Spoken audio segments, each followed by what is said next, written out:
Hey, what's going on, y'all? This is your boy Lee Majors again. I wanted to, excuse me, I think it look like I got something on my mustache. But anyway, um, it's my hair growing. But anyway, yeah, I wanted to get onto this topic and really actually dig deep into some and then deep into some game real quick, far as investing is concerned, right? So I got six things that I'm going to talk about as far as cash and everything. And one of the things that I will say that cash is not a good investment. And here's why I'm gonna tell you. It is best to put your money to work and invest to take that cash and put it into something that's gonna produce you more money. All right. And then after that, take that money that is produced and put it into assets that's gonna actually you know, and to put it in assets that's gonna produce you more money and create more business, which thus create more jobs, and et cetera, et cetera. All right. So if you're sitting on a lot of cash or if you're letting your money sit in the bank, to my people out there, I think that y'all should go in ahead and in turn take that money out of the bank and put it to work. And what I mean by this is that you can use the banks, all right, but keep no more than about $5,000 in there. Enough to pay the bills because you're doing business transactions.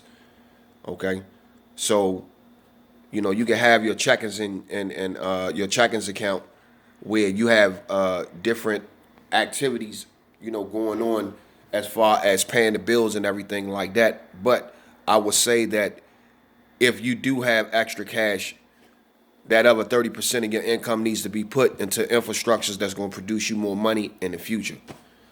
All right. And I'll break it down in simple terms. If you got an extra 1,000 or 5,000, either put that shit into the stock market, put it into I bonds, put that shit into an insurance policy, put that shit back into your business, or if you buying and selling anything, put it into the inventory of whatever foods and stuff that you got into your house. This is about money management, y'all. I'm not teaching y'all how to get rich or nothing like that, but I'm teaching you how to manage your money so that way that your money can work for you and protect you. All right. This is something, if you do master this, you can eventually get rich because people who take care of money, like as if you take care of your tools or whatever, if you take care of your money, it will eventually, it will build, it would accumulate. So you have a lot of people out there, and I give a prime example. Those of you out there that pay a car note, you pay your car note every month. Now just imagine, right? You pay a car note. Some pay $500 to $600 a month for their car note or whatever, right? But you have to pay that shit over a series of time. So they tell you like they'll break down the months like you got 72 months. That's 7 years to pay that, right? Well, in turn, the same way that you pay that car note is the same way that you could actually pay, and invest into yourself. Me personally, I'd rather invest into more businesses, you know, than to keep a whole bunch of cash. I think that's what that is. Investing into more businesses than to keep a whole bunch of cash. It's all about putting your money to work. It's all about, investing into the infrastructure that we actually function off of. So that way that things could keep on rolling and running. Another thing too, as far as investing into assets, what I'm saying, productive assets. All right, if you got a house, you can put the money into your house. If you got a car and you do deliveries with the car has now turned into an asset because you're doing deliveries and you're making money with the car. All right. If you got a small business or you sell shoes, buy more shoes to sell shoes. Buy more chicken to sell chicken. You understand what I'm saying? You are what your inventory is. So I tell people all the time, if you're going to invest into yourself, if you buy vitamins, you take vitamins, your body will be healthy and fuel up and you can physically do more. So this is what I'm talking about by investing into assets, that you know what I mean, into productive assets that make you money. All right. Now, I tell people like this. I take Uber. I got stock in Uber. All right. So I do Uber rides. And I do have stock in Uber.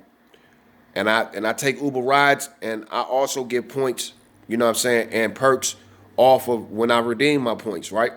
So any place that I put my money in, I also get the benefits and the accolades of, you know, being a customer to that place. And it also saves me money because this is a designated spot on where I'm spending my money at. You know what I'm saying? So they help me save money, therefore we do business, et cetera, et cetera.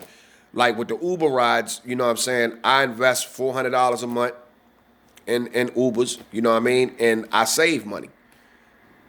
The 400 sometimes goes down to 250 when I redeem my points and everything like that.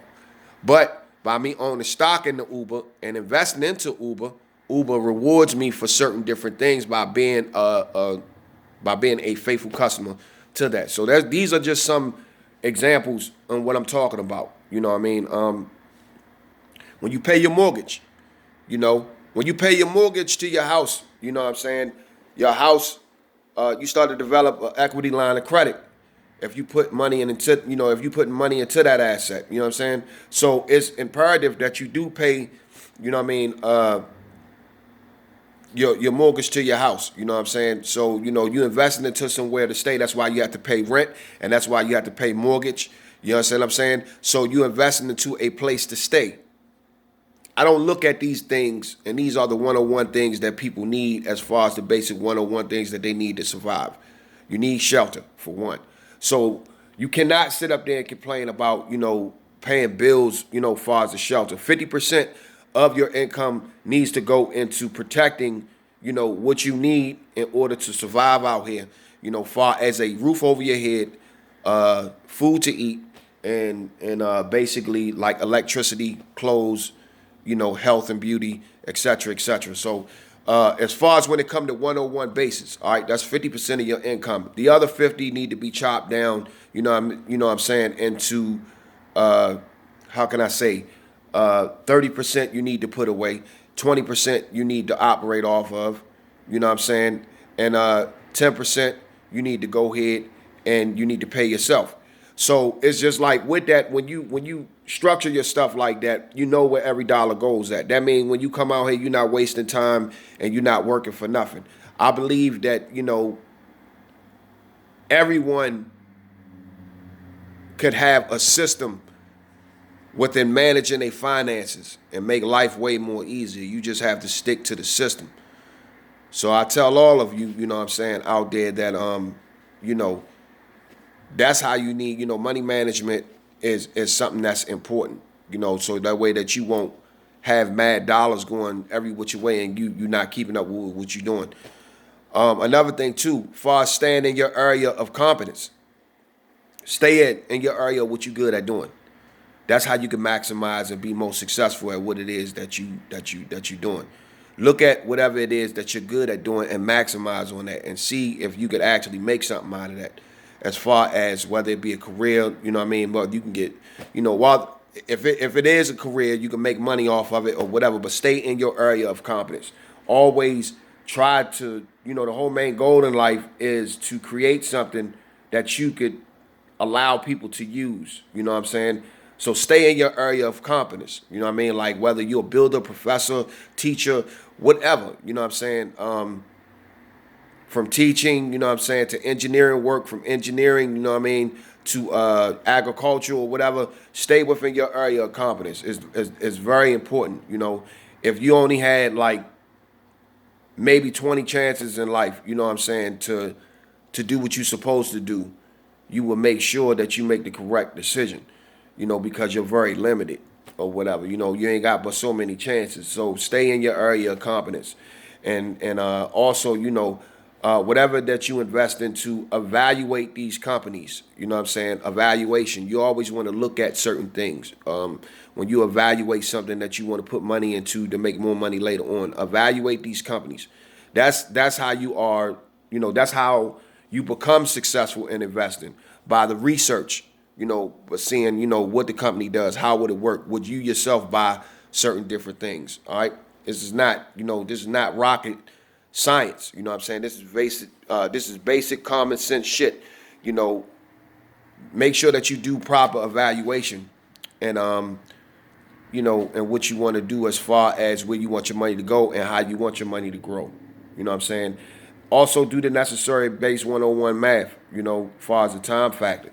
Within 10 years, you'd be surprised. Within 10 years, you can easily make $1 million or set yourself up to make $1 million in a good 10-year period. It just all depends on what you choose, how deep your research goes, and whether or not if you're willing to sacrifice and act on it. You understand what I'm saying?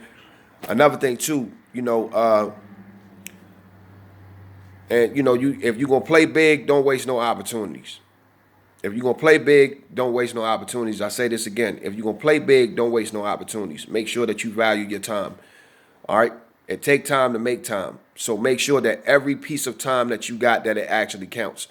You understand what I'm saying? And another thing too, which is the most important thing, invest in yourself. All right? Invest into yourself.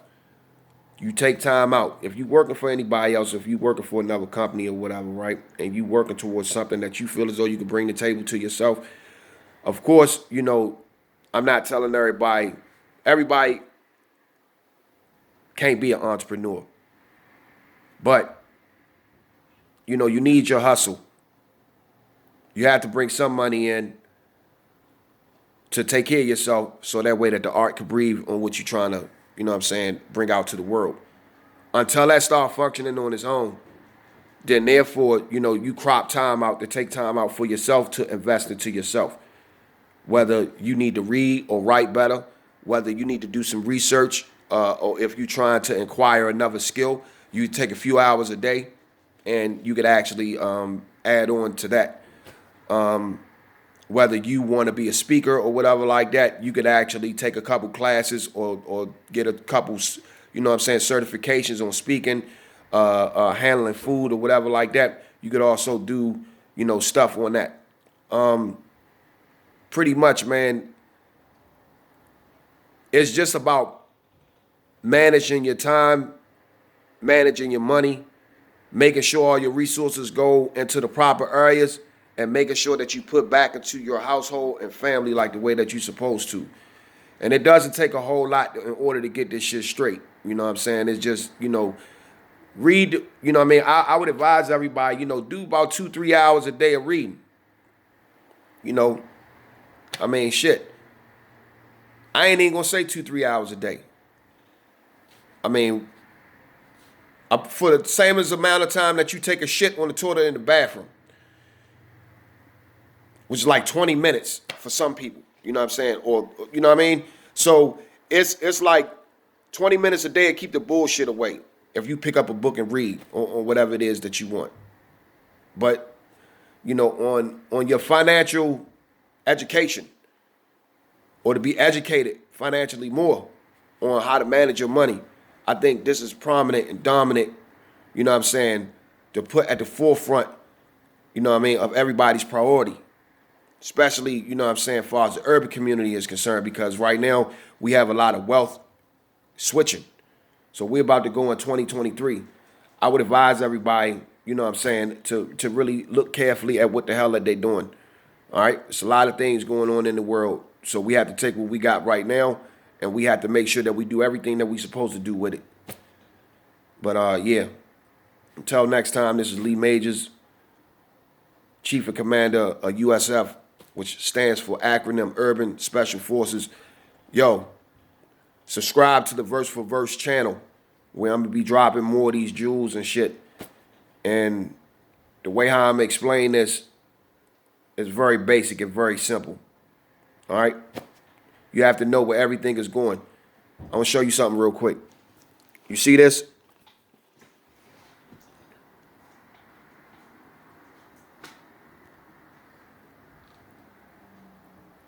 Look at all of that. These are plans and strategies that I work on financially. Because you really can't do nothing without having a plan and a strategy and the execution factor, for where and how to manage, you know what I'm saying, and store our finances or whatever. So I do a lot of reading, all right? I do a lot of research. You know, self-knowledge is the greatest knowledge, you know what I mean? But it's even more greater once when it's applied. But anyway, we at 15 minutes and 15 seconds, and I'm about to jump up off of here. All right, peace, y'all.